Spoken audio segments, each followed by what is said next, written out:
On last episode of No Money Spent, we finished out the Hut Champs run, and it really didn't go as planned. Holy crap, dude, I'm actually gonna launch my controller onto the roof. However, on this episode, we've got what everyone craves. Packs. Like I mentioned, a pretty piss-poor Hut Champs run, finishing 12-7. I didn't even play out my 20th game. However, we did lock down our 5 Hut Champs collectibles and a Jumbo Premium Players Pack. Now, I did have some decisions to make on what to do with my 5 Hut Champs collectibles. Because of the banger new Hut Millennium event, I knew I would need resources. And since the only card in my lineup that now needs power-up collectibles is Joe Sakic, he's already at 95 with Unstoppable Force, so I can wait on upgrading him. So I decided to turn Hut Champs collectibles into some packs. I didn't want to throw them all in the Ultimate Choice pack, so I went the Ultimate pack for 4 collectibles, and then I went with the Elite pack for my final Hut Champs collectible. All right, here we go, fellas. Show me something good, man. Pray to the heavens. We need at least a 90 overall pull for sets and stuff. God, this is gonna be so painful. Come on, man. We need stuff for event collectibles. That's a good... Okay. Oh, my God. All right. So the Elite Pack, not ideal. The Jumbo Premium Players Pack. Here we go. Come on, man. Abbey Rogue, man. Just anything higher than an 82. Please. I beg, man. I beg. Why do we do this to ourselves? Why must you hurt me so? Brandon Tanev. Dude, this is brutal. I don't even think it'd be worth anything to actually cash in for event collectibles. 80 Okposo. I haven't seen a purple in God knows how long. Hey, we're going in the right direction. If these trends continue... No, Brock. Let's go! Okay. Not bad, Alex Lafreniere. Yo, this card actually... Yo, maybe usable? All right, that was needed. That was needed. Huge. Larkin, 84. Another couple collectibles. Okay. Packs are juiced. 82. Let's go! I mean, I'll take it. It's an 86. October pull. Not bad. Kako. Give me one more. Why not? Why not? 83? 84? Yo, this ultimate pack's kind of juiced. We'll take it. And hey, look at me. Even played a little bit of Rivals last week as well. I took untradeable rewards to get double the shot at actually pulling something. And you know EA is trying to reel you back in when you're pulling stuff in mega packs.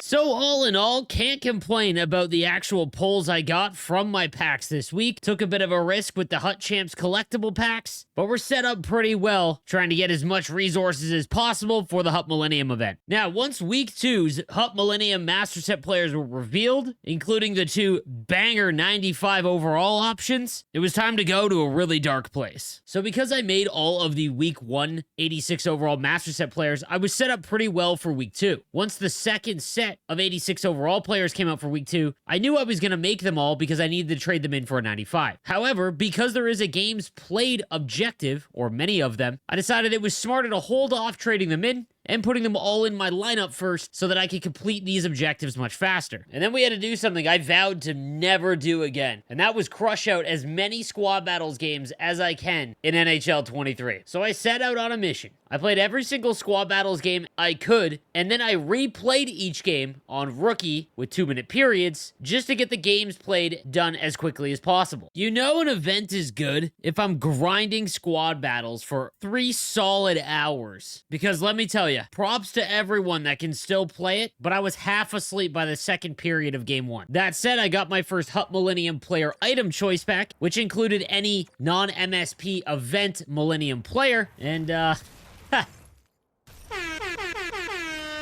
well, that was a pretty solid start. So now I get to add another Hut Millennium player to count towards the games played on my Squad Battles journey. But on top of that, it's one of the better options that I could actually pull in the 95 Zach Parise. So I throw him in the lineup, and then it's back to 2-minute period rookie Squad Battle games for me. So I finished my 7th cup of coffee, and I'm through 210 games for my next Hut Millennium Player Choice Pack.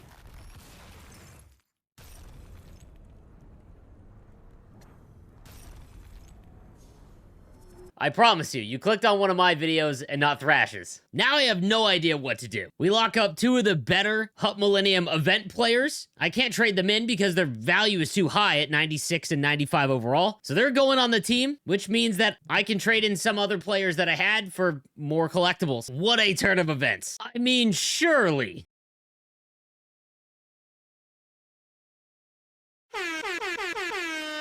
I mean, I had to pull something eventually, but this was absurd.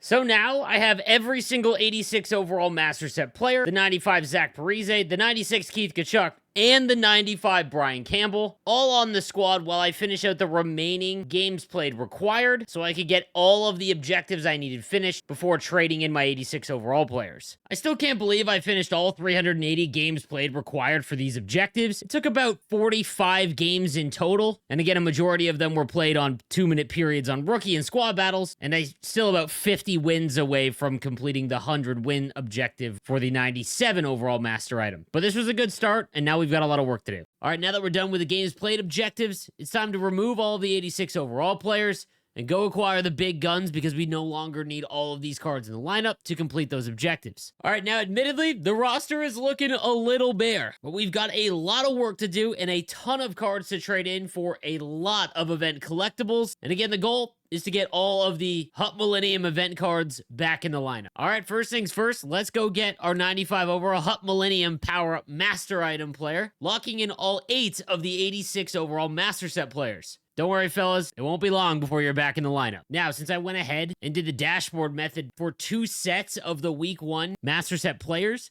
I already had a duplicate set of the 86s from week 1. So now it's time to go break down some of the older master set players that we had in the lineup. Now, first things first, we need to put the regulars back in the lineup. So in goes Jaromir Jagr, who will go back up to the second line. Now, because I packed the 96 Keith Tkachuk, 95 Zach Parise, and the 95 Brian Campbell, it introduces some interesting options for us. Now, I can trade those 3 players in, put them into the 92 overall event collectible set, but we're leaving a lot on the table. Instead, because I know Mike Modano and Tarasenko are definitely not coming back to the team now, I can go ahead and refund all of them back down to their 92. That way, I am saving as many collectibles and getting as many players that I can trade for more Hut Millennium collectibles as I can. So down goes Mike Modano, and down goes Vladimir Tarasenko. Now, this also gives me 34 Stanley Cup playoff collectibles that I can trade in for other cards to then work towards the Hut Millennium collectible sets. So now into the Hut Millennium sets, go all the way over to the 92s, and peace out, Mike Modano, and you too, Vladimir Tarasenko. So now that I've got more than enough Hut Millennium collectibles, it's time to do the dashboard method one more time to get a second set of the week 2 86 overall master set players. And just to be safe, we're going to do this set 3 times and go and take a look at what we've got in those packs first. Pack number 1's got Scott Niedermayer and Rick Nash. Dashboard out. Pack number 2's got Rob Blake and Rick Nash. So no matter what happens in pack number 3, I know I'm going to have 3 choices. And pack number 4 had Rob Blake and Scott Niedermayer. So we'll go ahead and take Scott Niedermayer because I know he's in another pack. And since we need Sidney Crosby, we'll go ahead and cash in our 7 Hut Millennium collectibles, just complete taking any of the risk out of it. And bam, just like that, we've completed another 95 power-up master item choice pack. Now that makes the things a lot easier. So let's go ahead and get our GOATs in our lineup. And there he is. Mats Sundin will now be our number 1 centerman, which will then push Joe Sakic down to the 3rd line. Even at 95 overall, he's an absolute force. Legit, this is the prototype Hut centerman that you want. 6'5", 231, gold unstoppable force, and silver close quarters. I can't wait to get him up to 98 overall. And then on the back end, we finally get a fantastic defenseman, and this squad has needed an upgrade for quite some time. Chris Pronger easily becomes our number 1 left-handed defenseman, as he's got 94 acceleration, 93 speed, at 6'6", and then you see that gold truculent silver stickum up there. Just an animal on the back end. That will push Mark Stahl down to the 2nd line, and then we've got Brian Campbell on line 3. We'll figure out what to do with him in a little bit. Now, time to fill out the rest of the team. And after all that grinding, this event has finally given this team a huge influx of new cards. We've got Mats Sundin centering Nathan MacKinnon and Connor McDavid. Kopitar centers Connor Bedard and Jaromir Jagr. Joe Sakic is in between Michael McLeod and Keith Tkachuk. And then the 4th line of the 95 John Tavares, flanked by the 86 overall Jerome McGinley and the 95 Zach Parise. Now on defense, we've got some decisions to make. We still got the 92 Shea Weber, but we still need another right-handed defenseman to go on the back end. Currently, with Brian Campbell in line number 3, we've still got Lidstrom and Farabee that we can trade in, and we've got to figure out what to do with them. Again, the goal is to still get all 8 of the 86 overall MSPs and slowly but surely upgrade them. So I don't know why we should waste any time in getting another right-handed defenseman from this event. Now, for right-handed defenseman, we've got 2 options. We've got Rob Blake and we've got Adam Foote. Both of them are going to be on the team no matter what. So it's just about what needs to come first. If I take a look at Rob Blake, you'd have to get him up to 95 overall before his skating hits 90 overall, which is, again, kind of like the bare minimum at this stage of the game so that you don't get absolutely crushed by all the really fast skaters. Whereas Adam Foote, he eclipses 90 overall at 91, so it's much cheaper to get him into a decent spot where he doesn't get crushed along the boards. He's also got gold truculence. So I think the safest play is to go ahead and make Adam Foote first. So with that being said, it's time to say goodbye to the all-star Nick Lidstrom. You weren't great, you weren't bad, you just were. And with that, Adam Foote, welcome back to the squad. So now to get him up to 91, we've got to go get more Hut Millennium collectibles. So let's go spend those Hut Playoff collectibles that we got earlier. So we'll grab the 86 Andrew Ladd, the 86 Sergei Zubov, Andy McDonald, Jean Beliveau, and Eric Johnson. Now that we've got all those, time to go turn them into Hut Millennium collectibles. It was a lot of work, but we overhauled the team pretty effectively, in my opinion. And lastly, we're going to say goodbye to one of the series GOATs. Hell of a player from the Nations of Hockey event. Now, armed with a ton of Hut Millennium collectibles, let's go ahead and upgrade the Adam Foote. And with that, we've got a 90 speed and acceleration Adam Foote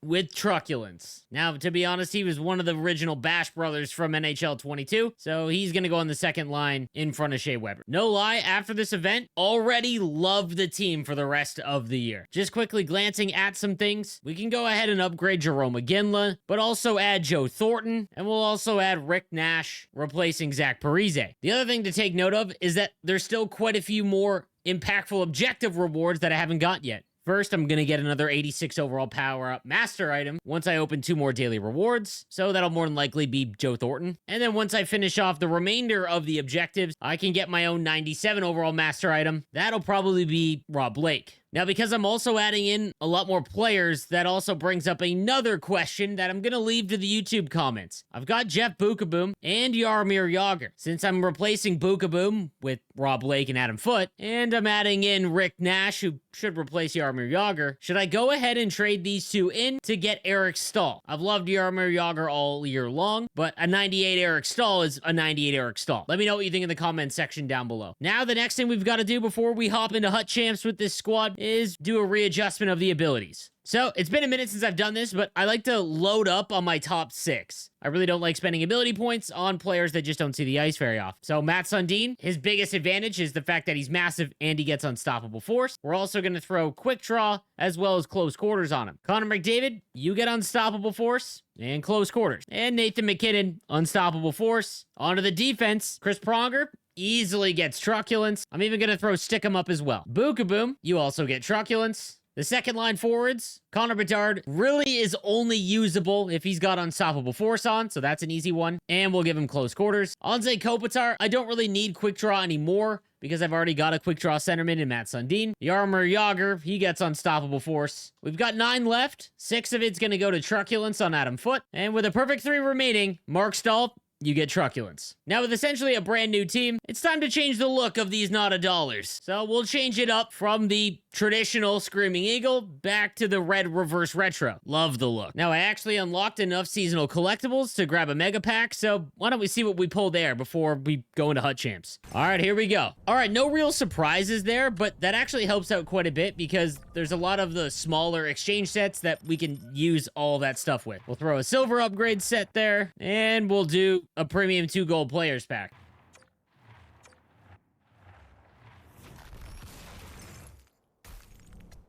You have got to be kidding me. Out of a silver upgrade pack, if this is Mario or Gretzky.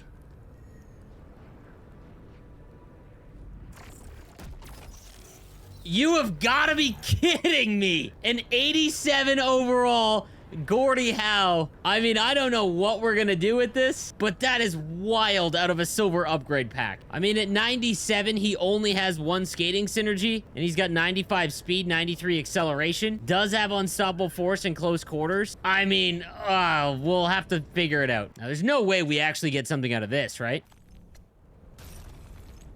All right, that's more like it. That was by far the best sequence of pack pulls I've had on the No Money Spent series. In the next episode, we take Matt Sundin and Chris Pronger for a rip in Hut Champs. Make sure you tune in.